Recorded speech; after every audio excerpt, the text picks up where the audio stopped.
Warning, the following video has flashing lights and also includes content that may be deemed inappropriate for some viewers. Viewer discretion is advised.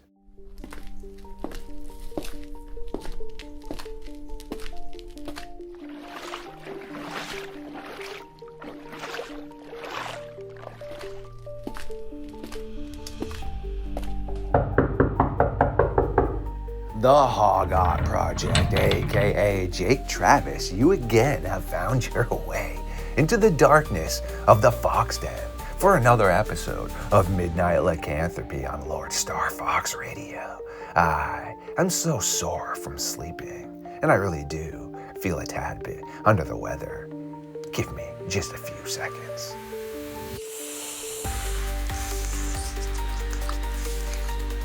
Much better. And absolutely delicious. I always do love feeding on gifts that have been brought to me. Without further ado, it is time for the Hoggatt Project and myself to take a walk into the madness.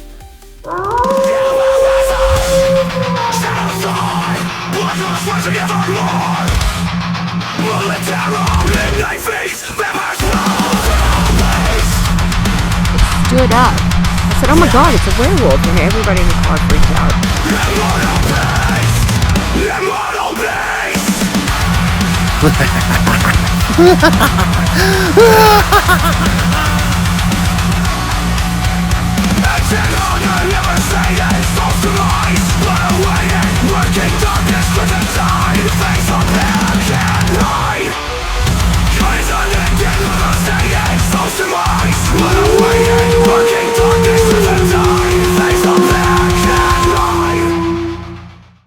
My creatures of the night. Once again, you are tuning in to Midnight Lycanthropy on LordeStarfox Radio.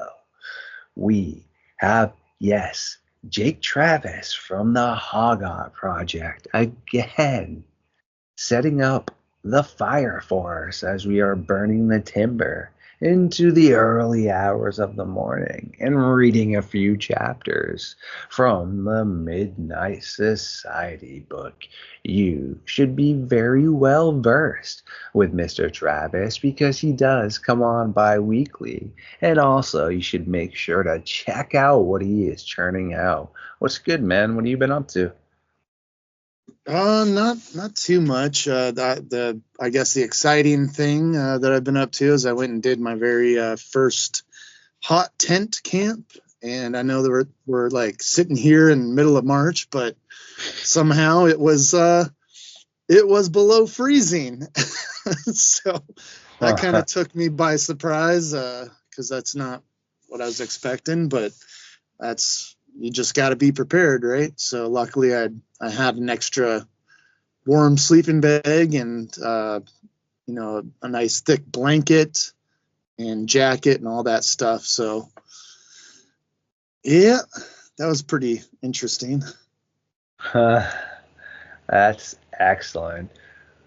Before I do ask also how your trip went and what else you've been up to, that reminds me real quick. I can't remember these guys' names off the top of my head. It's not really things that per se I'm interested in. I'm interested in more in the topic as what you do. These guys just find the most random spots and try to camp out in the obvious open, more or less. Like some people will show you like a drainage pipe or a little spot near a highway or something. I don't know. It's kind of bizarre in my opinion, but it's got I guess if you're in a bind, a certain terminology they all use. But this one guy found this little spot from his drone underneath this bridge that has like a catwalk, obviously for maintenance and such, and probably to just scope things out. Either way, he has his wife drop him off on the highway, and he's dressed up in gear that would look like a construction worker or somebody that would be maintenance potentially. Then he climbs down there, dude, for the night, just camps up on this little catwalk that goes over the concrete, and he's cooking on there and has his drone flying up, and it's legit right underneath the highway. It's just bizarre, man. Yeah, that's my friend Steve. He's entertaining for sure. And you're like, what is he gonna do next? So, oh yeah, Steve's one of the guys named from Canada, Yeah. right? Yep, that's him. Okay, yeah, he was one of the ones. His are not even close to like this guy's I just said. Like, what the heck? At least Steve's are more, like I said, reasonable. This guy's, why would you go off on the highway underneath on a little catwalk to then cook up your food? I mean, I don't know, just bizarre. Yeah, I think people are really pushing the limits and just seeing like, yeah, what's this gonna do? Are people gonna is it gonna blow up? And yeah, because that's pretty crazy.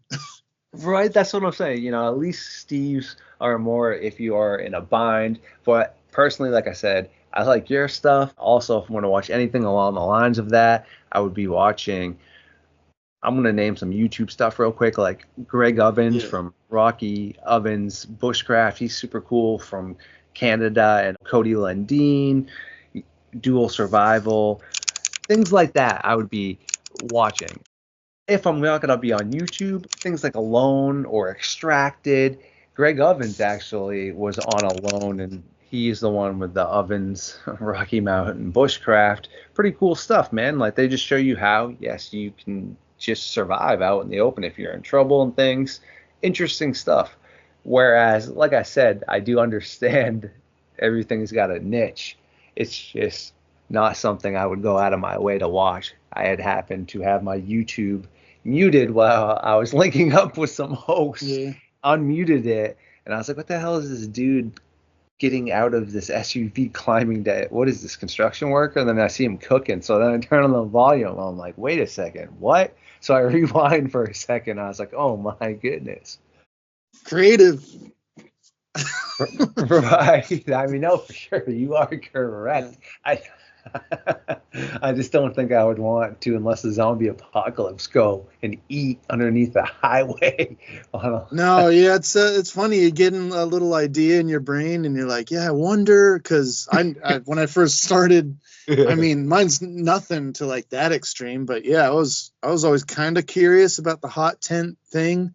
And I was like, oh, this is just it's too much. Like you got to bring your own, the stove, and then have a tent that obviously can handle having the stove inside of it, and so you don't I was burn like, yourself down. Yeah. yeah, I was like, is this a real thing, or is this like a fire hazard that I'm gonna go try and just burn up?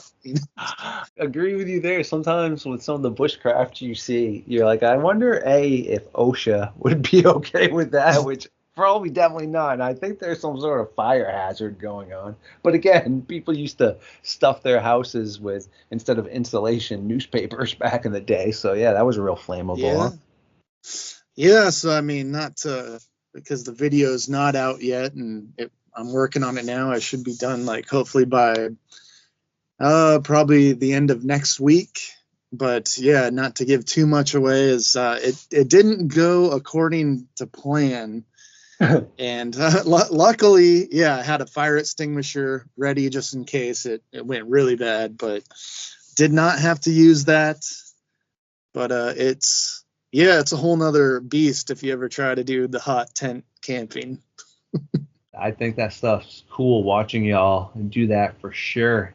I'd encourage anyone to have some sort of tactic where you could survive, meaning, yeah, sure, I'm an analytics person and an investigative photojournalist, but, if you ever do get put in a situation, you should probably have some sort of concept of, well, hey, how could I make a fire or a structure here not being like, oh, wow, hey, Google. Oh, wait a second. Google doesn't work when I'm out here freezing my butt cheeks off and your phone's battery's 0. You should probably be able to have something upstairs that can get you through. I didn't have service out there, and there was a few times where I needed to figure something out that I didn't know the answer, and I said, well, I can't. I just got to make it up.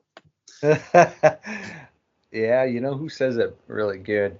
He's probably one of my favorite survivalists. Personally, Cody Lundeen from Dual Survival. He wears bare feet. He also lives down in Arizona and has that house that's totally off-grid and self-sufficient. He's the man. But like he always says, you need to prepare for the absolute worst yet hope for the best. Meaning, sure, you might have a perfect sunny expedition when you're out there, but you really need to make sure to pack for potentially someone getting hurt or being stuck up in a storm, and not just have, resources for one sunny day. Yeah, because like you said, it could be somebody else you come across and be like, yeah, I'm Mhm. fine, I'm ready, but these people aren't, and I need to help them. Yes, exactly, man. Super cool stuff. Well, we do know from our previous episodes with some of the things you had told us, with potentially what was slamming around that goose and some of the other strange sounds that you had been dealing with recently on any of your new endeavors and adventures. Have you had any sort of recent activity that is similar to that? Have you popped back to those areas, or have you even in general been diving into any sort of Dogman topics or missing people, or you just been so dang busy you're trying to get caught up? Yeah, it's funny because when you're solo camping, I've said before, I think, is that it's just I'd prefer to have a pleasant experience rather than yeah, rather than a terrifying one. So if I'm with other people in a group, then it's much easier to deal with that, and I'm more intrigued and things like that. But for this one, I knew that I was going to have a giant tent, and once I set it up, it's not going to be real easy to tear down.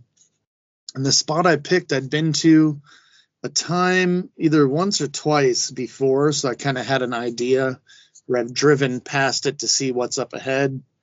And probably about a quarter mile to a half a mile, there's a kind of like a giant open area that's like used as a shooting pit.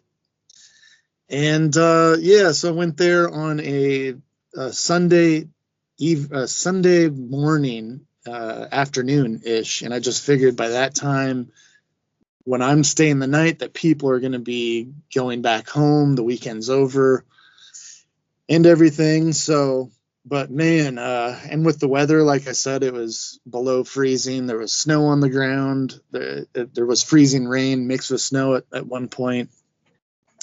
But yeah, the whole time, people were just lighting those guns up to the point where I'm like, they're going to run out of ammo, right? They have to run out of ammo at some point, but they're minding their own.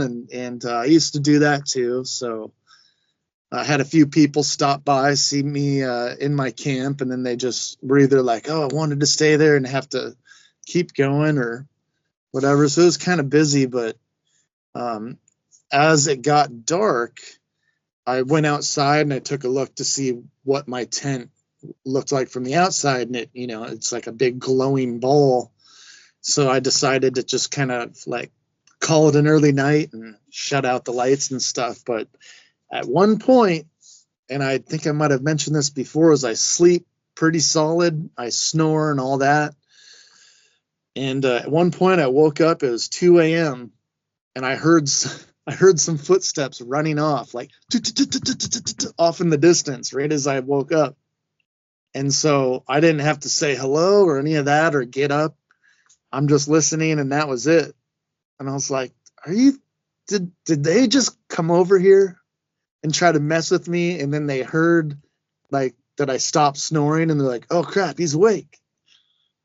But yeah, so that's I was thinking that's probably what happened. But yeah, definitely something ran off in the middle of my sleep. And other than that, I slept pretty solid, and there was no, like I said, getting up and just taking off unless I want to leave everything behind. So at that point, I'm just standing my ground. But I didn't really get any vibe other than they're just shooting their guns, and that's probably who it was, is somebody who stayed the night like me, half a mile, quarter mile away, just hiked on down to see what I was up to at 2 a.m. Huh. Wow, that's pretty gnarly stuff right there for sure. And as I've told you before, I cannot fully remember if you've covered it here, which, like I've told the audience before, you definitely got to check it out over on the Hoggatt Projects page. Before I ever got a chance to link up with you, this is actually one of the main reasons, besides, like I said, I thought your content was cool, I wanted to link up with you, is that experience where you had the person in your camp at night. I had told that so many times to people about meaning, hey, it's not just animals or unknown predators like cryptids or things that you need to worry about out there. There's really screwed up people as well. Fast forward, now you come over here and chill all the time, which is excellent. Yet, honestly, that is one of the most frigged up things. And I do still give you kudos about how you didn't let that deter you from going out and getting your experience. But yet, it's such a great example of how people need to be aware in general and, use their intuition. Straight up nightmare fuel, no pun intended, because that is my second podcast, Camp Nightmare Fuel. But yeah, messed up, man. Yeah, I guess the main difference between that one and this one is that one there is no shooting range or pit nearby. In fact, there is no shooting signs that say like you can't shoot here or anything like that. So that's the main difference when you run into somebody that's all camoed out. And you're like, what the heck are you doing here? Versus this, there are guns going off the whole time. And I'm like, kind of expecting them to come mess with me. Which is still terrifying. Yeah, which still sucks. But you're in the middle of some sort of guerrilla warfare tactic or something. Like, what the heck? Oh, yeah. And last time when I drove past that area to see what it was all about, I just remember one guy, he was firing off like an AK-47, and then he's like holds it up, just like classic, like you expect, up on his shoulder, pointed in the air, and he's looking at everyone like, yeah. I was like, he's having a great time. Yeah, it's creepy to think about that. Here's something else too, not to give you a little bit more nightmare fuel. Yeah, to the audience, this is factual in regards of, like we said, people are out there doing messed up stuff. Hulu has a couple of interesting documentaries, meaning it's really sad what happened to the victims, but it's interesting as to how they caught them or why they chose these certain areas. And as a journalist, meaning trying to figure out what's happening with the missing people, I tend to listen to some of these to figure out how this ties in as well. There was an elderly gentleman. He had a dog that he'd bring around to these remote trails where he knew people would come very sparsely and would try to approach women specifically with a dog interaction. He had taken out a bunch of people. All right. There's other people that same thing over in Yosemite. You probably are aware of that. There was a guy, I believe, back in, I think it was like the 80s. I don't like putting out dates that I'm incorrect about. It was a while ago, that same thing. Put a bunch of bodies out in Yosemite. Well, all right, time out now. What if you have people that are so highly trained, which we do have people like that are also, addicted to, per se, doing things they shouldn't, like these other people are doing. Difference is now, what if you had somebody that was, say, special forces or something, that come back and they've been discharged or they're no longer doing what they're doing, which they would have enjoyed what they were doing, meaning, unaliving and doing, potentially kind of messed up things. And now, though, they're highly trained at what they're doing. What if somebody like that would just go out in the middle of the forest as well? I'm not saying that is what you had saw. Anyone can wear camo stuff in the forest. All right. That is just something that had popped into my head to think about, meaning in the middle of the forest, you might not just be dealing with some sort of hillbilly or something. It could be somebody that is a maniac that is also so lethal because they've been trained to be, Yeah, that is true. I mean, just heard about that the other night from somebody who said that they were getting back into hiking and they met some people online that were also doing the same thing. Turn out they have some kind of background, like you just said, and they like to go deep in the woods, 100-pound packs. And just like they're back in it, I guess. And maybe just to also keep up on your chops and make sure you can still do it. So I've done some of that, but my pack was about 50 to 60 pounds. Mm-hmm. But yeah, that's enough for me.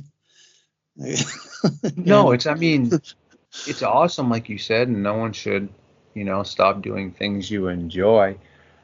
I always just try to say there are a few things that are facts here. Anyone can look up. People are yeah, missing. They're missing in national forests near cave systems.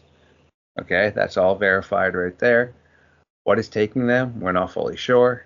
Do we have unknown footprints and vocalizations that can't be verified by our science team or potentially other scientists that we work with? Yes, those are facts right there. All right, meaning we have these things in our possession. What is happening here? Well, there's a lot of different things, okay? Meaning you have feral people. I'm not necessarily saying like the hills have eyes, all right? So don't think about that to the audience. Don't immediately think we're talking about wrong turn when we say feral people. But there are people that don't want to partake maybe in modern day society or laws that are out in the forest and groups. And they could also have something that is occurring with missing people, meaning if they, need supplies and things. There's just so much that is occurring in all of this. And you spending your time out in the forest, having some of the encounters you spoke about, where do you personally stand on all of this? Meaning with the missing people and such, you spend enough time out there. Do you think that, people are just having misfortunes, predators are involved, feral people, and then something else unknown? Or how do you feel about all this? well, I think there's, what is that saying? Like you're either brave or stupid or whatever. And I think I'm just kind of being stupid, at first. And then the more you educate yourself, then you're kind of like, oh yeah, I guess this is silly. Like I've always gone camping with at least one other person and kind of relied on their expertise and them to bring the stuff that I didn't.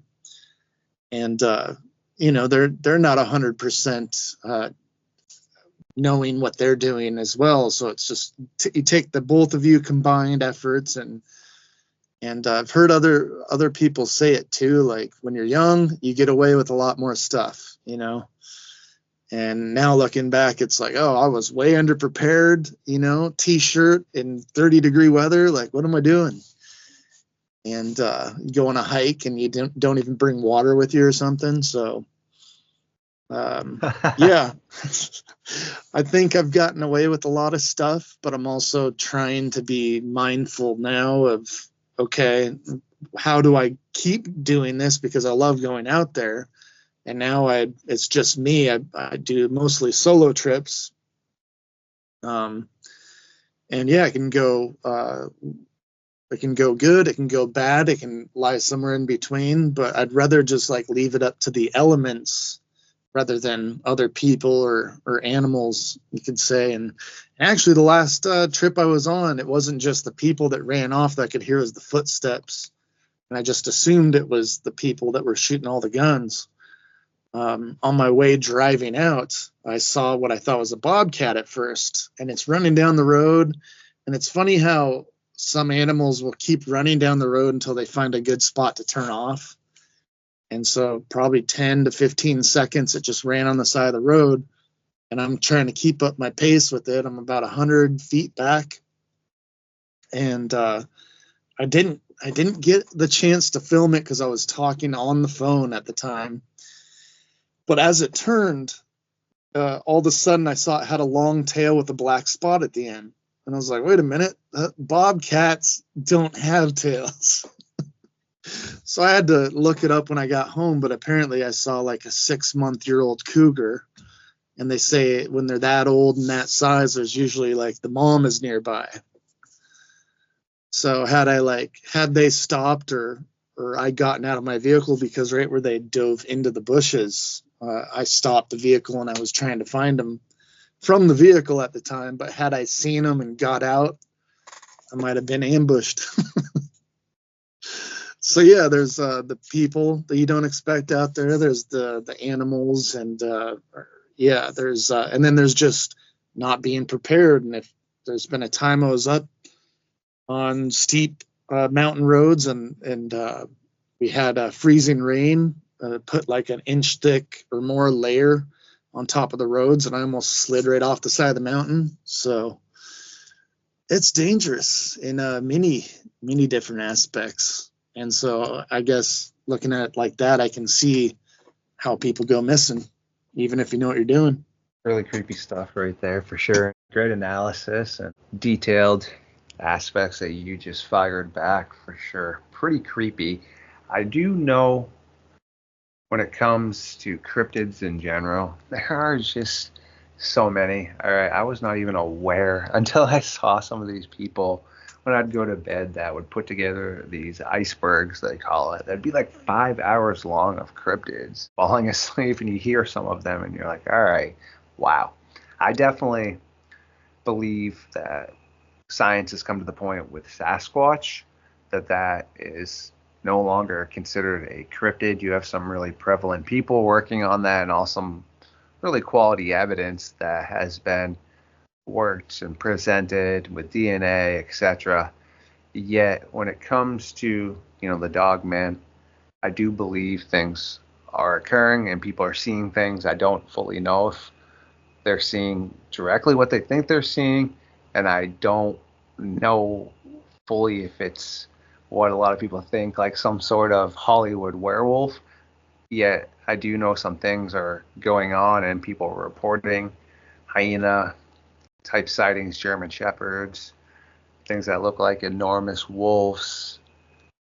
When it comes to those two topics, where do you feel you stand on all of that? I've seen things I can't explain. I've heard things I can't explain.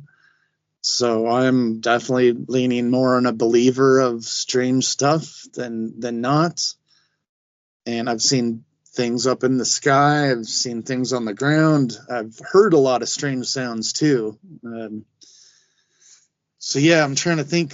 Just my last, I think it was the last video I put out, if not the last one, the one before that. But I was sleeping. I had arrived to the mountains late. Like, for whatever reason, my life's crazy. I sleep during the day. I woke up late and I still wanted to go to the mountains. So I'm sitting at a little past midnight. I finally leave, and it's around 2:30 in the morning as I'm driving to the spot, and I almost plow through some elk, and they're pretty active at that point, just crossing the road out there. And then I pull into a camp that's not really the place I wanted to stay, but I didn't want to like drive down into a camp where somebody already was at like 3 in the morning and blast them with my headlights. So I just decided to sleep in this spot in my vehicle for a few hours, and I get out and I'm just kind of looking around the campsite, and it was kind of odd, but you see right on the edge of the snow what looked like toe prints and a foot about the size of mine, like size 12. So, and then you see a bunch of the ground tore up, but then you see human evidence of there's a piece of a roofing shingle out there, and yeah, it's just all sorts of strange stuff. But on top of that, I went on a hike in another location out there, and I found what looked like a pelvis of a deer or an elk or something. It was pretty big, attached to a piece of spinal cord. And I saw 2 different animal bones like that. So yeah, I thought that was like, why is this here? Where's the rest of it? What did this? I don't know. But they could be watching me. Yeah, very true. They can be potentially watching you. That's, again, a great response. Personally, I've never had any sort of paranormal activity or interactions. Like I said, I've had some pretty messed up interactions with a few people that were disturbing. Yeah, I've heard from other people, such as yourself, and people I work with all the time, where I value their opinions, that have reported having these strange and bizarre type encounters. At the end of the day, people are missing in our national forests and near cave systems. People don't realize, here's going to be some astounding numbers. Every year, just within, the states. Anywhere from 1,100 to 2,400 people go missing. It's a pretty large range ratio, but like I said, the same amount of people aren't going to go missing every year. Less than 5% of these people are ever found. That's a pretty small portion. Okay, now when we head to Alaska, yes, keep in mind Alaska is a very large area. And they do have a spot called the Alaskan Triangle, which people have strange Bigfoot and UFO and werewolf type encounters. That's not the point of the statistic. The whole entire state of Alaska, during the last census that this was presented, there were 738,000 people that were living in Alaska. In the last 20 years, 60,000 people have been reported missing. Keep in mind, though, some people could want to go missing. Some people could have changed their names and just not reported it. That doesn't mean 60,000 people have just vanished off planet Earth, but that's a pretty large number as well. So keep in mind the people that are going missing here in the United States.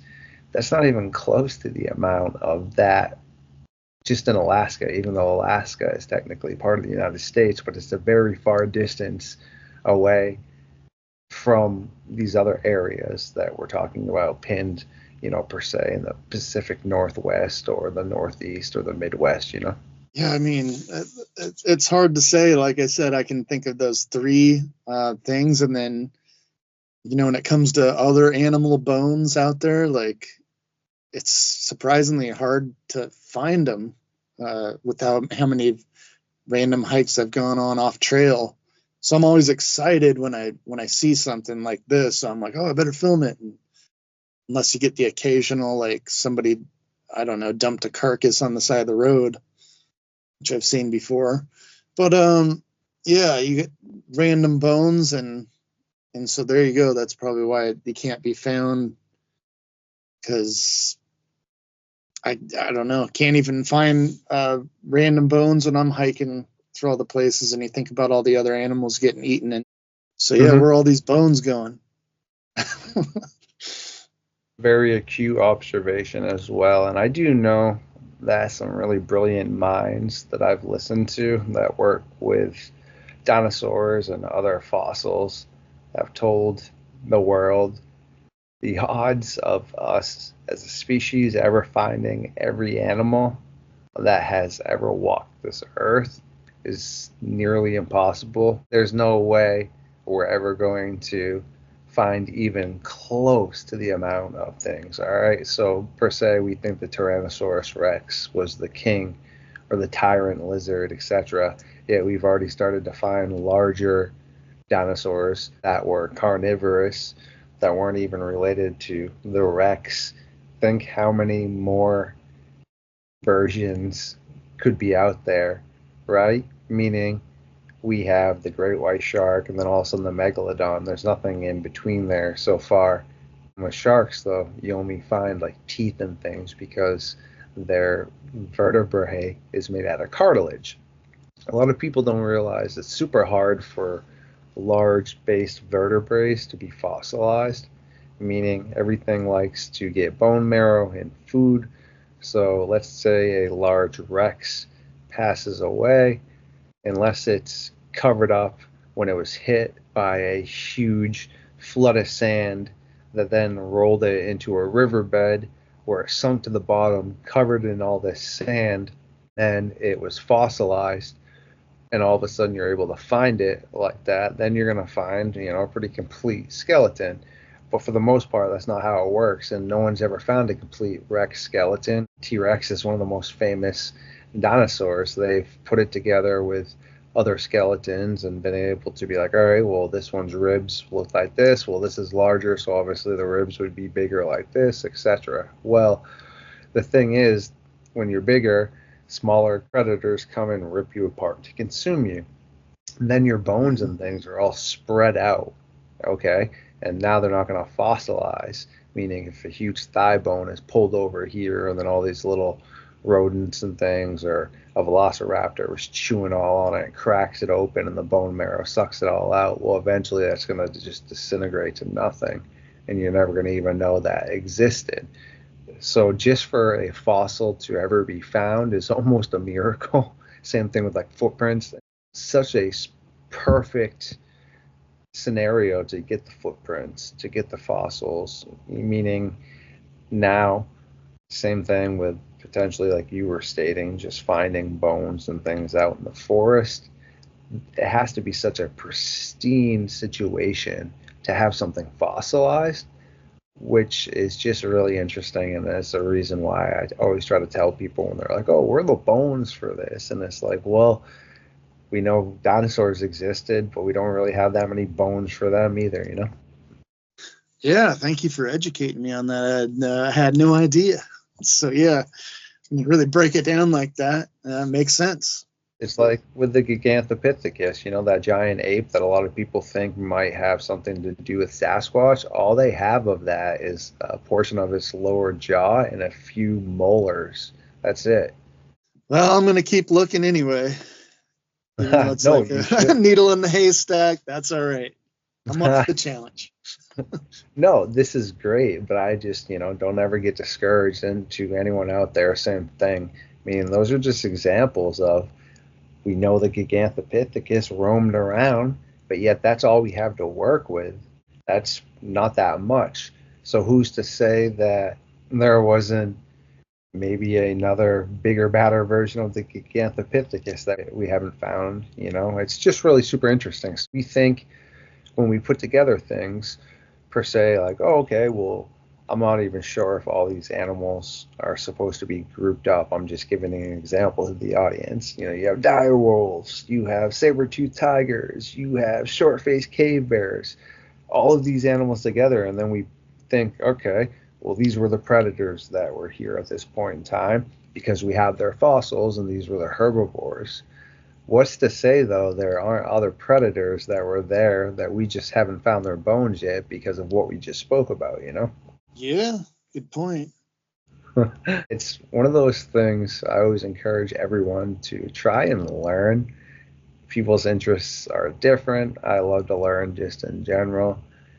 I mean, I'm not trying to be a paleontologist, so things we just spoke about, sure, some could say would fall on deaf ears, but not really because knowledge is priceless. It's something that people should always want to bring in and embrace it. Yet at the same time, though, when it comes to some of the questions that can be ridiculous that people ask about, cryptids, and then, you got the other end of the coin where people just make absurd claims and things. So it's all kind of mixed up in general. But, you just got to be realistic. You can't always just be like, oh, well, where are the fossils on this? Because I've broken it down what we just spoke about, but also animals that bury their loved ones that are deceased and things, and how like gorillas will wrap them up in leaves and all kinds of very interesting things, which again would make it even harder to find remains. And let's say cave hyenas are still kicking around. They are living in caves, which they would because they would spend the majority of their time in caves, which we know nothing about. They come out, grab some people, pull them back into the caves, like that lava tube they found in Saudi Arabia recently, the Smithsonian. There was like thousands and thousands of human bones in there with animal bones too that were pulled in. Yet the thing is, in Saudi Arabia, as far as we knew, the spotted hyenas aren't supposed to be there, which are spotted hyenas are the ones that do that. Same thing with cave hyenas. Wait a second, though, there aren't supposed to be any of those in Saudi Arabia. How did they get there? Well, same thing here. We don't know anything about caves. They pull their food in, right? Okay, so you and I got smoked. But what do animals really do when they're injured, right? Well, first off, hyenas are super hardy, but when adrenaline happens, it's like I said before in war, right? You and I, unfortunately, could be in a big battle. I could get shot up a bunch and have no clue because my adrenaline's pumping. I go out and I'm able to save you and save a bunch of other people. All of a sudden, we sit down and then we look over, you look over at me, and I'm no longer here because I bled out, because then my adrenaline dropped, bled out because your blood pressure, etc. Well, same thing with animals, man. So say a cave hyena gets wounded or something, right? Well, adrenaline's still pumping. And also, like I have stated before, hyenas are almost immortal. They're not immortal. Any animal can be unalive, but they recover from things that other animals and predators should not recover from, meaning with like their intestines hanging out, certain wounds that are brutal, yet they also occur to the low people in the pack, meaning hyenas are run by females, the bottom part of the males that are stray from other packs, which are why their teeth are all worn down, etc. So it's not that super healthy females this has happened to. It's the ones that are already super unhealthy and they come back from this. Scientists are just baffled because any other animal would be no longer capable of surviving, specifically predators, but they come back. They're also immune to anthrax and rabies because it's been Wow. put in with them so many times, and the food that they feed on and the acidic level in their stomach, that it doesn't affect them anymore. All right. So they are super hardy animals, but let's still say one is amped up, it's mortally wounded, it's going to go back to what it's familiar with if it's capable of, meaning it's going to go back deep in that cave where it's comfortable. Kind of like it's sad to say, but I think everyone out there that's ever had a house cat that goes in and out, when they get older, one day they just go out and they go somewhere and they don't come back, you know? Yeah, the other thing I meant to mention earlier that I just got reminded of is that, like this last trip I was on where guns going off the whole time, right? And then I mentioned I saw a baby cougar. So you don't have to go like, oh, if I want to find some cryptid or some kind of wildlife, I got to go way out away from people. They're there. I don't know why. Like I would get away from all the noise, but Mhm. yeah, they're there. I mean, the spot I was at, it took a while to get out there, but there's still other people that are willing to endure all the potholes and the 15, 20 miles worth of gravel and dirt roads. So just wanted to point that out before I forget, is you can find something crazy, not so far out. Isn't that the So truth, my friend? The world is a wild spot. Before you had a chance to sit down and start teaming up with us over here, how did you feel about the Dogman topic? And now, fast forward, how do you feel about it? Do you think it's got clout, or do you think it's kind of embellished, or do you feel like there is some sort of truth to what's happening here? Like we stated, people are missing, etc. There is some misidentifications and things that might be extinct, or do you fall in the camp where this thing is extraterrestrial, paranormal? That's that. yeah, I'm not so black and white, like, oh, it's got to be this and it can't be any of that. It's I think that you can find truth in all these different stories, and one that comes to mind is the one that I might have mentioned a while ago about like a forest ranger telling his experience of like some cave on the northeast quadrant of the mountain where there was some kind of military operation going on, and they created a man and a wolf, and that thing was all the hikers and dragging it into the cave, and Hmm. and then eventually they shut the whole thing down, and the whole thing disappeared, right? So I mean, that's one instance, and I have my own stories of like just bizarre sounds that I've heard and things that I don't know if it was a Bigfoot or Dogman or what. I know it wasn't something that should have been there that can be explained so easy. So Right?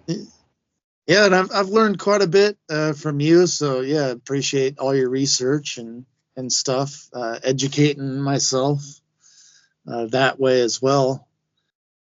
And yeah, so I'll still go out there and just try to be as safe as I can, but also document whatever I find. And I really should try to figure out a way to like get footprints casted or something, because right now I just have like on video showing like maybe putting my hand or my foot next to whatever I see, but having like a hard cast Hmm.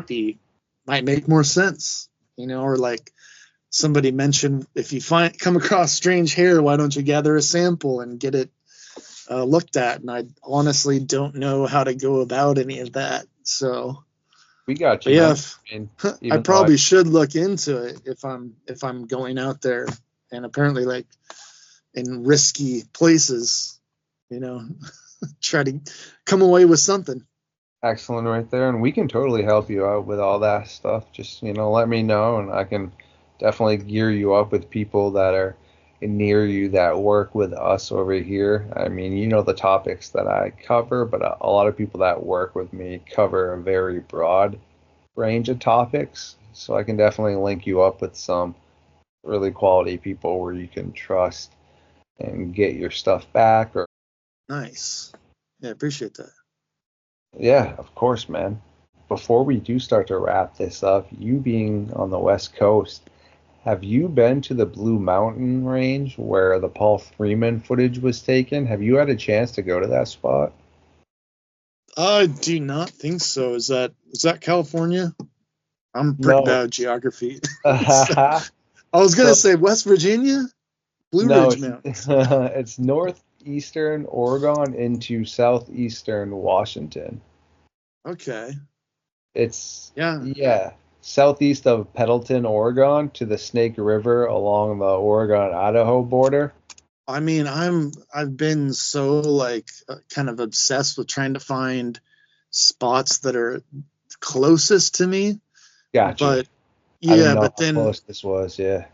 yeah, not that long ago I thought, why don't I make a trip to the ocean or something, like a 3-hour drive and just spend more time out there? So I'm totally up for that too. If you point me in the right direction. You said it was the southeast. Yes, let me right here. How about this? I want to send you this whole entire little good old link right here, my friend. Have you check this out real quick? And I do think you being into what you like to do with hiking, this area looks like definitely your cup of tea for sure. The Freeman footage, which have you ever seen that footage of the Bigfoot? I'll have to check it out, but Okay. possibly So I've seen quite a bit, but Freeman yes, footage. he was a park ranger that had been hitting up this area with some of his other friends and researchers because they would occasionally find these very large tracks that they were unable to figure out what the heck they were doing here. Well, they Okay. started to hear some sort of interaction, and he pulls out his camera. And keep in mind, this is way back in the day where you had to have one of these huge like cameras, dude, and Yep. hold it on like your shoulder to like record it. And he captures what looks to be a freaking dang Bigfoot, man, perfectly, and it's creepy as heck. But yes, that area is what I just pointed you in the direction of, the Paul Freeman area. They swore up and down there was Sasquatch there, and it's on, the West Coast, near Washington and Oregon. So Yeah, that's the great thing is I have like infinite places to explore, and like like I said, I'm trying to stick like within an hour's drive hmm one way, so like 2 to 3 hour round yes, trip, and just a single overnight, you know, uh, logical sense, man. Yes. and then I can spend time doing on the edit and everything else that goes into making these videos. But I Yep. am not opposed to like the Olympic National Park over Yep. there, and there's also if I head out north, the North Cascades. So and then east, yeah. So I kind of go all over the place, but That's so cool, man. Yeah. You should definitely keep me posted on that for sure. Actually, our master tracker, one of my good buddies, lives up near Cascade Lake in California, which is cool.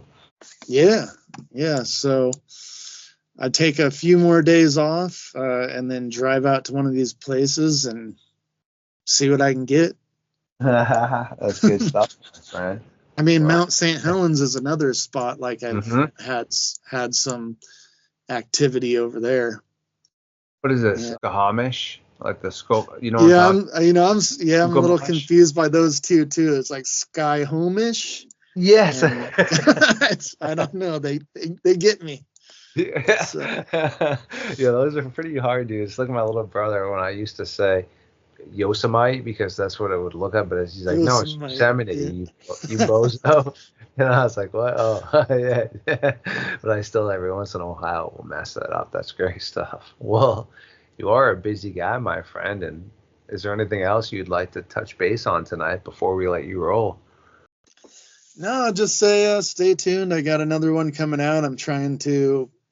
I'd love to be able to put out a video every week, but right now I'm shooting for every other week. That's more reasonable for me and my speed. And then yeah, so if you're interested in this, just be like, hey, where's that video coming out? Just be like, oh, it's 2 weeks, around that 2 week mark. And I got like 40 videos up right now to kind of keep you interested in the meantime. And this next one, yeah, my first hot tent adventure, and I picked a pretty cool spot. So I'd say stay tuned for that. That is so awesome. I appreciate that. On a super real funny note, whenever, people used to say hot tent before I knew what it was, all I could picture was some sort of party where people are just in like some sort of hot tent or something. I was like, what? No, then I understood. But yeah, just totally. It sounds like a sauna or something to me when I Yeah. say it right now. I'm like, yeah, a hot tent adventure. I'm like, hell yeah, all right, but no, that's not what it is. But awesome stuff. Well, I do appreciate you hanging out with us tonight. And like Jake said, if you do want to check out to see what he's doing, make sure to pop over to his thread, which will be up in the good old description of the video. As always, you can check out our previous episodes and content down below and be on the watch out for our things that we will be churning out. Yeah, the Hoggatt project is super busy and needs to get back to things he has to attend to. So for the moment, this will be the conclusion of the meeting for the Midnight Society in the early hours of the morning. Thanks for hanging out with us, man. Yeah, thanks for having me.